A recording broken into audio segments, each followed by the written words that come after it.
కులములో పుట్టినటువంటి మహర్షులు వాళ్ళిద్దరి గతంలో ఎప్పుడు కూడా మనము సంత రవిదాసు యొక్క కార్యక్రమాన్ని చేస్తున్నాము.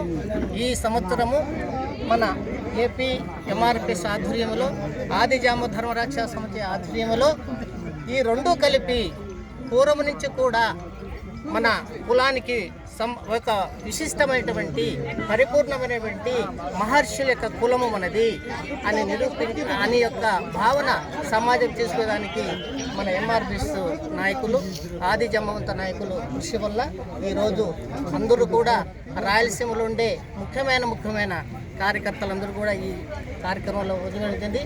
ఇదే మాసంలో ఇంకా జరగబోయే ఈ 2025 సంవత్సరంలో మనం మొదలుపెట్టాము ఈ కార్యక్రమం కూడా పల్లెకు ప్రతి ఒక్క మాదిగ పల్లెకు చేరవేసే బాధ్యత మనందరూ కూడా తీసుకోవాల్సిన అవసరం ఉంది. ఎందుకంటే కలియుగములో గురువే ప్రత్యక్ష దైవం. మన గురువులు ఉండారు కానీ మన గురువులు గుర్తించలేకపోతున్నాం.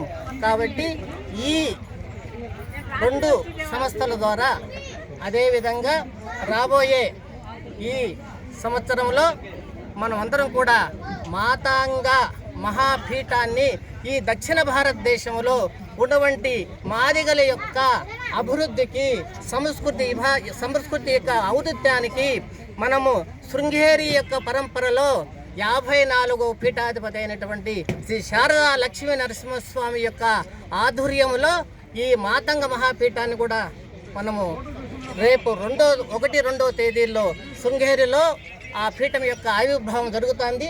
దాని యొక్క లక్ష్యాలు కూడా త్వరలోనే అన్ని ఊర్లకు వస్తాయి.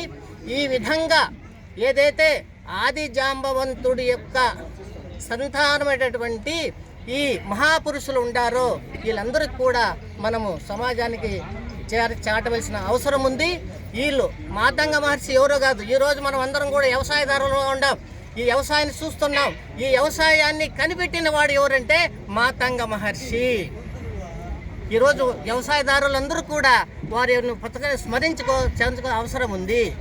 ఏ విధంగా అయితే ఒక్కొక్క ఋషి ఒక్కొక్క విభాగానికి ఏ విధంగా చేశారో మాతంగ మహర్షి మాతంగ అంటే ఏనుగులను లొంగ తీసుకొని ఈ భూమిని దున్ని ఈ భూమి మీద ఉండే ప్రజలందరూ కూడా అన్నాన్ని ఇచ్చినటువంటి మహనీయులు మన మాతంగ మహర్షి. ఆ మాతంగ మహర్షి మాదిగలకు కులగురువు. ఆ మాతంగ మహర్షి కుమార్తె అయినటువంటి మాతంగ కన్య మాదిగల కులదేవత. చూడండి ఎంత ఇదిగా ఉండదు.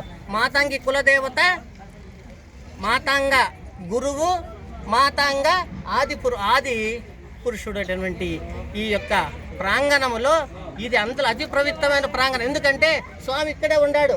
జామవంతుడు చూస్తున్నాడు మన అందరినీ. ఇక్కడ ఉన్నాడు. ఇంకా సజీవుగా జీవించే ఉండారు వాళ్ళు. ఇది సామాన్యంగా ఏర్పడినారు.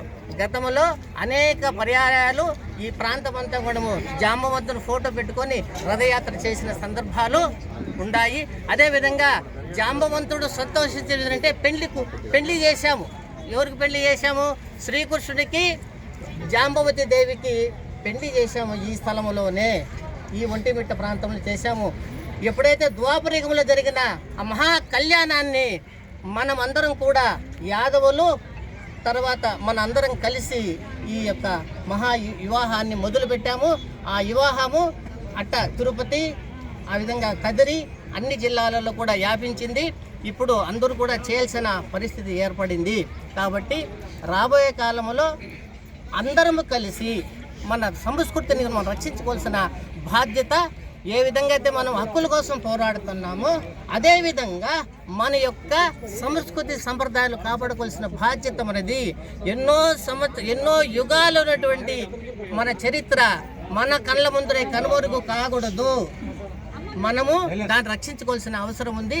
ఆ విధంగా మీరందరూ కూడా ఈ మన యొక్క సంస్కృతి కాపాడటంలో పెద్దలు అందరూ కూడా మీరందరూ కూడా అన్ని కుటుంబాలు కూడా ఎప్పుడు కూడా సహాయ మీరు ఈ కార్యక్రమాల్లో పాల్గొని గురువుని